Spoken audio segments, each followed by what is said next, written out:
Oi pessoal, tudo bem com vocês? Espero que sim, espero que estejam todos bem. Vamos dar início a mais uma videoaula voltada para os primeiros anos, mas antes disso não esquece de deixar o seu like, o seu comentário, se inscrever no canal da nossa escola e compartilhar o vídeo com seus colegas de turma, tá certo? O nosso tema de hoje é núcleo celular, que vem dando continuidade às partes da célula que a gente já viu, que foi a membrana plasmática e o citoplasma juntamente com as organelas. O núcleo celular, ele foi descoberto em 1833 pelo pesquisador escocês Robert Brown. Ele está presente em todas as células eucariontes, certo? Então, as células eucariontes, tanto animal quanto vegetal, elas possuem um núcleo. O núcleo, ele é uma parte muito importante da célula. Por quê? Porque ele é o centro de controle, né? Ele coordena todas as atividades celulares. É como se ele fosse o centro de controle que dá aí as coordenadas do que a célula tem que fazer. Além disso, ele também atua na reprodução celular, na divisão celular, que é o tema da nossa próxima videoaula, certo? E também ele é portador das características hereditárias. É dentro do núcleo que estão guardados o nosso material genético, certo? Por isso também ele é tão importante. Aí nós vemos uma imagem de uma célula eucarionte, né? E o núcleo está representado aí por essa esfera que está recortada para que a gente observe as partes dele, né? Nessa esfera em azul, certo? E agora nós vamos ver justamente quais são as partes, né? Os componentes do núcleo. A primeira parte é chamada de carioteca. Ela é um envoltório nuclear, né? Formada por duas membranas. Essas membranas têm poros que permite a passagem de substâncias entre o núcleo e o citoplasma, certo? É como se fosse uma membrana, né? No caso, duas membranas que envolvem, que delimitam o núcleo e permite a passagem de substâncias, né? Essa comunicação entre o núcleo e o citoplasma. A segunda parte, né? O segundo componente é o nucleoplasma, ou chamado também de cariolinfa. É uma massa incolor constituída principalmente de água e proteínas. É como se fosse o citoplasma, o nome já diz, né? Plasma do núcleo, certo? Então é constituído basicamente de água e proteínas. Terceiro componente é o nucleolo. Você consegue observá-lo bem, ó? Deixa eu voltar aqui. É ilustrado aí na imagem, nessa esfera amarela, certo? O nucleolo trata-se de um corpo esponjoso que não possui membrana, que se encontra em contato direto com o nucleoplasma. Ele é rico em RNA ribossômico e ele é a estrutura que produz proteínas, certo? Essa é a função aí do nucleolo. E o quarto componente, né, que é o que a gente vai aprofundar agora, daqui para frente nos próximos slides, é a cromatina. O que é a cromatina? Ela representa o material genético. Lembra que eu disse, né, que o núcleo ele também guarda, né, o material genético? Então pronto, ele representa o material genético associado a proteínas, né? Então as moléculas de DNA associadas a proteínas. Tem um aspecto emaranhado, embaraçado, né? Como você pode observar na imagem aí, são filamentos bem longos, bem finos, né? Bem enrolados, emaranhados, chamados de cromonemas. Aí a gente vê mais uma imagem onde mostra aí também algumas das partes do núcleo, certo? Vamos atentar agora para o cromonema e cromossomo. Vocês já devem ter ouvido falar muito em cromossomo, mas o que são esses cromossomos? Durante a divisão celular, então quando a célula vai se dividir, vai se reproduzir, os cromonemas, que são aqueles filamentos que a gente viu agora há pouco, emaranhados, eles começam a ficar em forma de espiral, que nem aquela espiral do nosso caderno, tornando-se mais curtos e mais grossos. Eles são filamentos bem fininhos e bem compridos, mas na hora da divisão celular, essa cromonema começa a se ficar em forma de espiral, se tornando mais curto e mais grosso. Podem então ser vistos individualmente e aí eles passam a ser chamados de cromossomos, justamente para que eles atuem na hora da divisão celular. Então a gente vê aí mais ou menos esse processo, né? Onde ele começa a ficar em espiral até se formar, né? Ficar no formato de um cromossomo, que mostra lá atrás na imagem. O cromossomo é formado por cromatídeos ligadas. Então nessa imagem aí embaixo, na figura A, né? Representado por essa tirinha azul, nós vemos uma cromatíde. Elas são ligadas pelo centrômero. Se você observar na imagem C, ele está apontando na setinha, né, onde fica o centrômero. É um ponto que liga, né, quando elas estiverem duplicadas. Quando a célula está prestes a se dividir, as cromatídeos se duplicam, formando cromatídeos irmãs. Você consegue observar aí na figura P e na figura C. Até que ocorra a separação final, elas ficam ligadas por esse centrômero, certo? Então, ela é só uma e quando está na hora de se dividir, né, da célula se multiplicar, ela se duplica, formando aí uma cromatíde irmã. E aí fica como você consegue observar aí na imagem B e na imagem C. E lembrando que elas são ligadas, né, por esse ponto aí, que é chamado de centrômero. Então, mostrando aí também mais uma imagem para vocês observarem mais próximo, né, como é que fica após a duplicação. Mas existem 4 tipos de cromossomos. E aí você pode observar na imagem. Esse primeiro, né, ele está apresentando aí as partes dele. Tem a parte de cima, que é o braço, e a parte de baixo, que é um outro braço, chamado de braço, e a parte onde tem essa ligação, que, como eu falei anteriormente, é o centrômero. Essa primeira imagem mostra um tipo de cromossomo chamado metacêntrico. Quer dizer o quê? Quando os braços das cromatídeos, né, cada filetinho desse aí é uma cromatídeo, tem tamanhos iguais. Então, se você observar os braços de cima e os de baixo, eles têm o mesmo tamanho. São chamados de metacêntricos. Na segunda imagem, nós chamamos de submetacêntrico.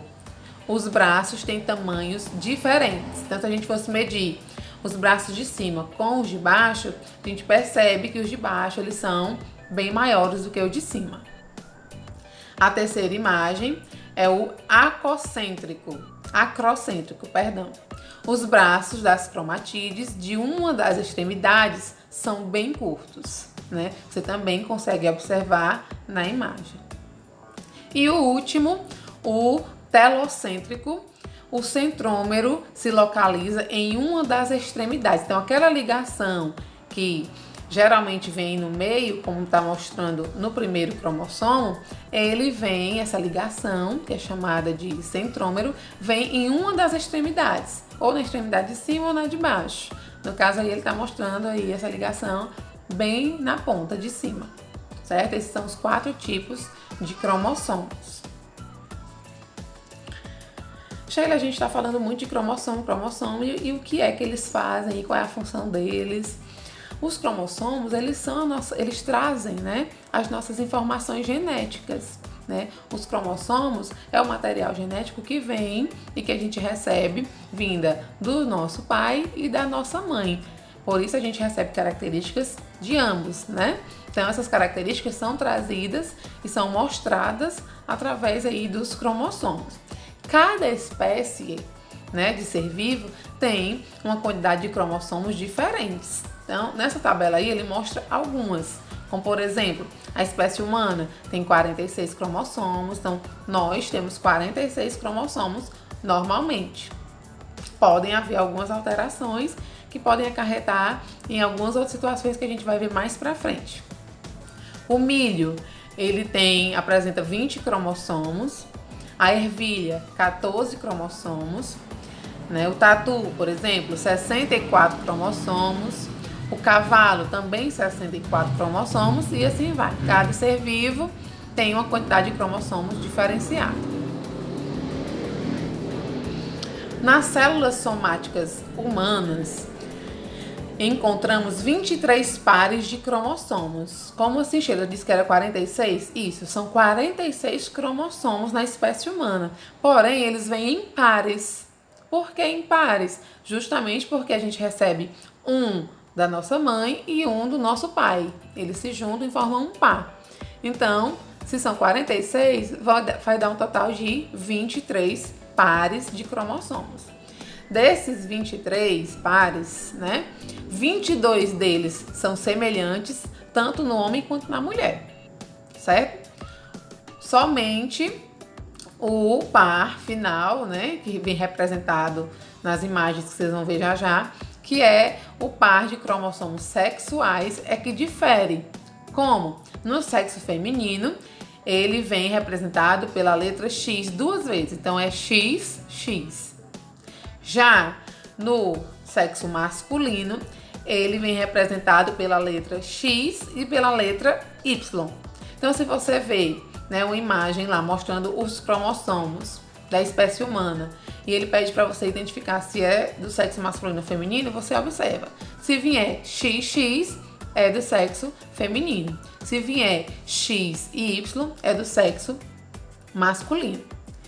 Essa imagem, né, que vocês vão ver a partir de agora, ela é chamada de cariótipo, que é um conjunto cromossômico típico de cada espécie, né, com o número e morfologia dos cromossomos característicos. Então, cada espécie vai ter aí, né, um cariotipo diferente. As células não sexuais, então as outras células do nosso corpo, né, são chamadas de células somáticas. Até falei no slide anterior, né? Quando ocorre a produção de gametas, os cromossomos são reduzidos pela metade, ou seja, apenas 23 cromossomos. Como assim? Vamos lá.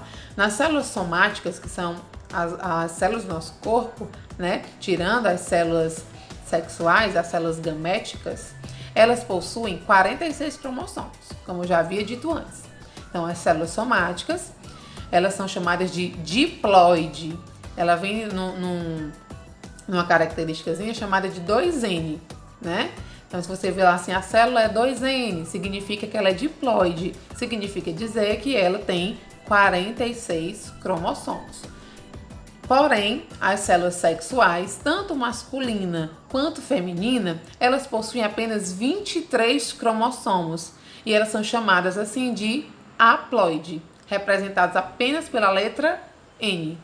Então, se vem lá dizendo, essa célula ela é uma célula haploide, a célula N. Então, você vai saber que ela é uma célula sexual e ela só tem 23 cromossomos. Mas, Sheila, por quê? As células sexuais têm essa diferenciação no número de cromossomos? Nós sabemos que a nossa espécie, a espécie humana, tem um total de 46 cromossomos, certo? Agora vamos imaginar.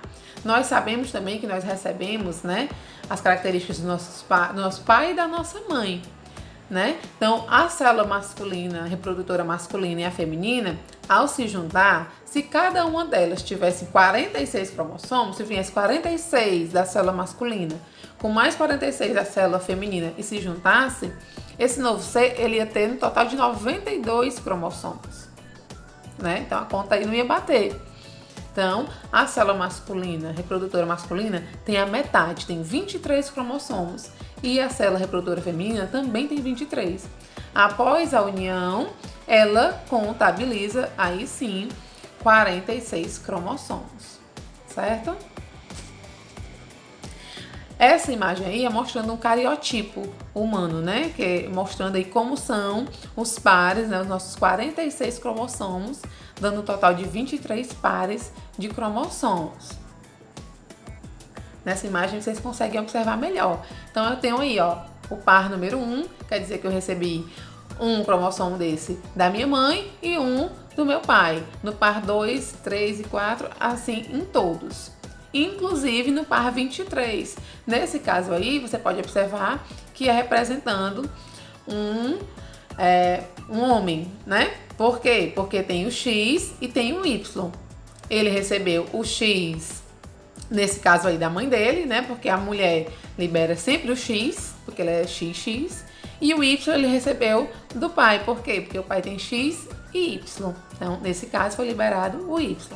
Se fosse XX, seria um cariótipo de uma mulher, né? E aí ela teria recebido tanto o X da mãe quanto o X do pai, certo? Cromossomos sexuais e herança. Né? Aí é o cariotipo de um homem dito normal, certo? A gente diz normal porque o que é ser normal, não é mesmo? Então, você vê aí que lá no último parzinho ele tem X e Y. E o cariotipo de uma mulher também dita normal, certo? Que tem 46 cromossomos, 23 pares. E no último par você vê que é apenas X e X, certo? Como eu falei para vocês anteriormente, né? Esses cromossomos, todos nós temos 46, porém, algumas pessoas vão apresentar algumas alterações cromossômicas. E essas alterações podem ser tanto para ter mais cromossomos quanto para ter menos. E aí as pessoas que têm, né, onde ocorre isso no organismo, elas podem apresentar síndromes ou doenças. E aí eu vou mostrar algumas das mais conhecidas aqui para vocês. A primeira é a síndrome de Down, né, que é uma síndrome muito conhecida hoje em dia, que as crianças, ela pode ser descoberta já no ventre, e aí se inicia um tratamento, e são pessoas que podem ter uma vida normal, na medida do possível, certo? O que é que caracteriza a síndrome de Down? Eu disse para vocês que nós temos pares, né? 2, 2, 2 e 2 cromossomos. Porém, os portadores dessa síndrome, eles têm no par 21, que era para ser um par, né? Se você observar aí no número 21, ao invés de virem 2 cromossomos, eles têm 3. É por isso que é chamado de trissomia 21, certo? Ao invés de 2, eles têm 3 cromossomos no número 21, no par 21, certo? E aí podem ocorrer tanto nos homens quanto nas mulheres, certo? E aí, os portadores da síndrome de Down, eles têm umas características bem próprias, né, desta síndrome. Síndrome de Turner, né? O que é que acontece? Só acontece em mulheres. Por que, Sheila, só em mulheres? Porque ela está ligada justamente ao cromossomo, né, ao par de cromossomos sexuais. Então, só acontece na mulher. O que é que acontece? Para a gente caracterizar aí, a gente teria que ter o X e o X, não é isso? É um par na 23 aí, né? No parzinho, na dupla 23, teria que vir o XX. Porém, o que é que acontece? Ela vem com um cromossomo a menos. Vê aí, ó, tem 45. Então, as mulheres, né, que são acarretadas por essa síndrome de Turner, elas apresentam, né, no seu último parzinho ali, no parzinho 23, apenas um cromossomo X, certo? E aí também tem algumas características. Baixa estatura, pele extra no pescoço, possível curvatura na coluna, dedos curtos, né, dos pés, das mãos e por aí vai. Eu não vou aprofundar muito, porque esse é um tema que vocês vão ver em outros conteúdos, tá certo? Eu tô só mostrando aí a parte da genética. E, por último, a síndrome de Klinefelter. O que é que ela acontece? Só acontece em homens, certo? Também por acontecer no par de cromossomos sexuais. Para a gente caracterizar um cariótipo masculino, seria X e Y, não é assim? Mas nessa síndrome, ao invés de termos 46 cromossomos, os portadores têm 47. Porque eles vêm com um X a mais. Fica aí, como você pode observar, né, que está destacado, X, X, Y, certo? Também tem aí algumas características próprias da síndrome. Então, pessoal, é isso. A nossa videoaula de hoje termina por aqui. Eu espero que vocês tenham gostado, tenham entendido Caso vocês tenham alguma dúvida, pesquisem no livro, podem conversar comigo pelo WhatsApp e a gente se encontra na nossa próxima videoaula.